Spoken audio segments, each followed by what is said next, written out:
ઘડિયાળમાં સાંજના 6 વાગ્યા હોય ત્યારે મિનિટ કાંટો અને કલાક કાંટો કેટલા અંશનો ખૂણો બનાવશે? તો અહીંયા ઘડિયાળ આધારિત આ ખૂબ સરસ મજાનો પ્રશ્ન પૂછાયેલો છે.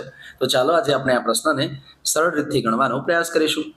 તો જ્યારે પણ ઘડિયાળ આધારિત પ્રશ્ન હોય અને અહીંયા પેસિફિક સમય આપેલો હોય, દાખલા તરીકે 6 વાગ્યા, 5 વાગ્યા, 2 વાગ્યા અને અંશનો ખૂણો દર્શાવતા મિનિટ કાંટો અને કલાક કાંટોની જ્યારે વાત થઈ હોય ત્યારે સીધું 30 વડે ગુણાકાર કરી દેવાનો. એટલે કે 30 ગુણ્યા કેટલા વાગ્યા કીધા છે? 6 વાગ્યા. તો 6 વાગ્યાને 30 સાથે ગુણાકાર કરી દેવાનો. એટલે કે 6 તરીને 18 અને આ એક શૂન્ય પાછી અહીંયા મૂકી દઈએ એટલે 180 અંશનો ખૂણો બને તેમ કહેવાશે. તો આપણે પ્રેક્ટિકલી જોઈ લઈએ.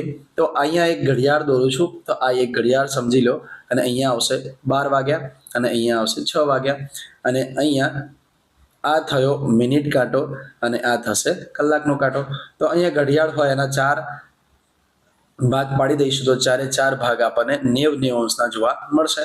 હવે આ 90 અંશના તો અહીંયા 6 વાગ્યાનું પૂછ્યું હોય ત્યારે આ સીધો એક ભાગ થઈ જાય તો આ 90 અંશ ને આ 90 અંશ એટલે 9 દુના 18 એટલે આ પણ 180 અંશ થઈ જાય છે. તો માટે અહીંયા 6 વાગ્યા હોય ત્યારે મિનિટ કાંટો અને કલાક કાંટો કેટલા અંશનો ખૂણો બનાવે છે? તો 180 અંશનો ખૂણો બનાવે છે. ઓપ્શનની દ્રષ્ટિએ ઓપ્શન ડી આપણો અહીંયા સાચો જવાબ થશે.